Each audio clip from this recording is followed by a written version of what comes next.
5 seconds.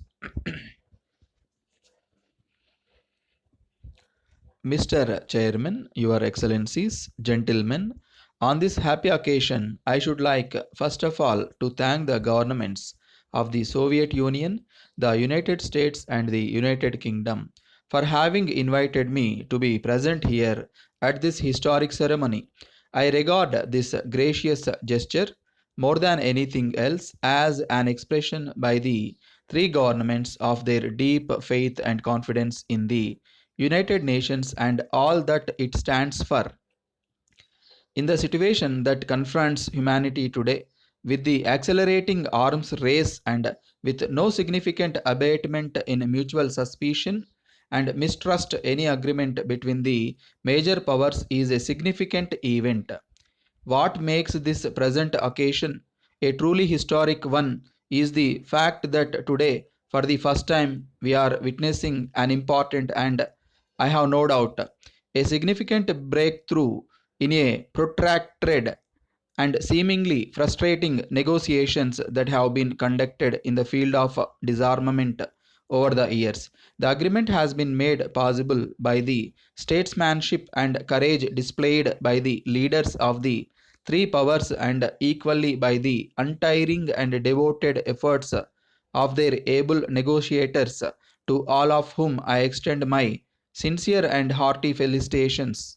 It is my earnest hope that, in the same spirit of accommodation and understanding that characterized the recent negotiations, every effort will be made now to reach agreement on the discontinuance of all test explosions of nuclear weapons for all times. This is clearly emphasized by the preamble for the present treaty itself and is devoutly hoped and prayed for by people all over the world.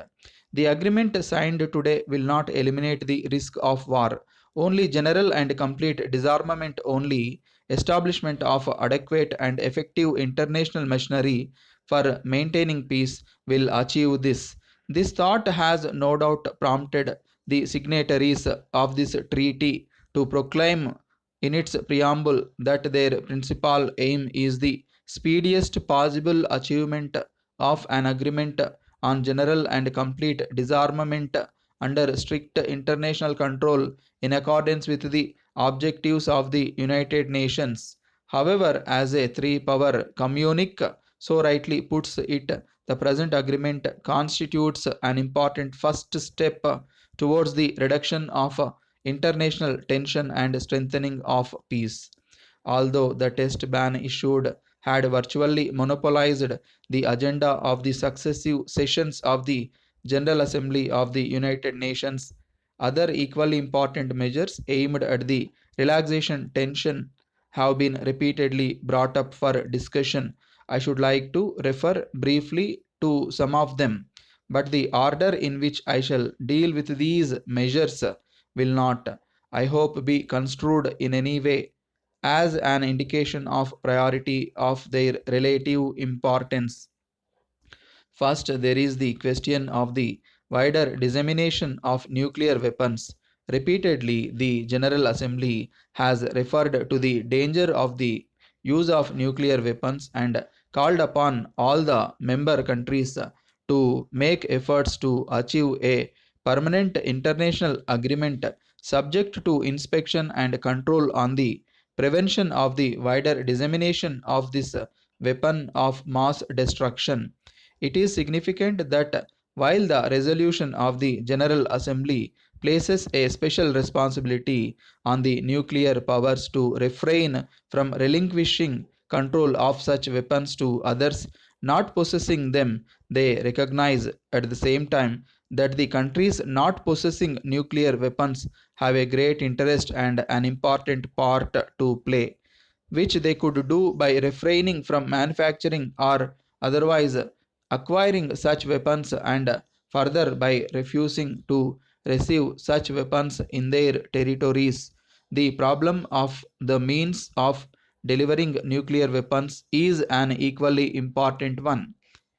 There are proposals for limiting the production of delivery systems and for the destruction of all but an agreed limited number in the early stage of an agreed program of general disarmament. It is my earnest hope that this important issue will receive further consideration by all the parties concerned with a view to reaching a satisfactory solution. The problem of surprise attack has also figured in the past in debates of the United Nations. Proposals made during recent weeks could lead to the early renewal of surprise attack talks which have been adjourned since December 1958.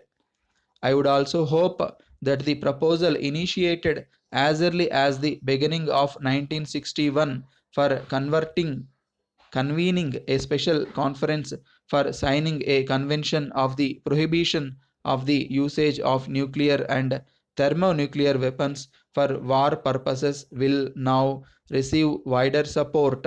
Finally, I would like to mention the problem of denuclearized zones in different geographical areas. Obviously, the initiative must come from the countries in the regions, as has been the case in respect of Africa and Latin America. But it is equally clear that the proposals must have the support and the backing of the nuclear powers themselves. I should like to express my earnest hope that such support will be forthcoming. Your Excellencies, I have touched upon only some of the more important measures that are directed at further relaxation of existing tensions. To Messrs. Crompton Engineering Company, Madras. Dear sirs, there are 4 points that you must bear in mind during the next fortnight. We hear from a reliable source that Messrs. Blackie Limited are making enquiries in your district and that they may decide to buy property for business purposes. The statement is that they will reach a definite decision at the end of this week. Please do your best to keep in touch with these developments and let us have at once any information that will prove of service as desired by you. We have been in direct communication with Messrs. Mahindra and Mahindra, but unfortunately, we have not brought matters to a successful conclusion. They think that if you call upon them, they will be able to make a suggestion, details of which they say can be far more satisfactorily communicated to you than expressed in a letter to us. We have promised them that they will hear from you early next week. Please get in touch with them soon and endeavor to reach a settlement. We have had a letter not very long ago from Mr. Arthur of Calcutta. He is an exceptionally well qualified young man of 23 years of age and we think that he may be useful to you. We enclose his application and a copy of our reply.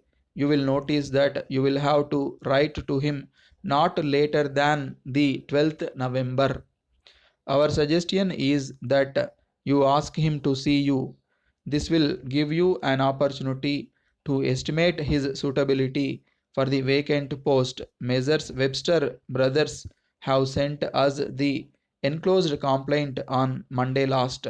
We have made investigations and think that they are entirely unjustified in the attitude they have adopted. You will notice that their second letter is not only strongly worded but insolent, and it is improbable that we shall be able to deal satisfactorily with them in view of their attitude.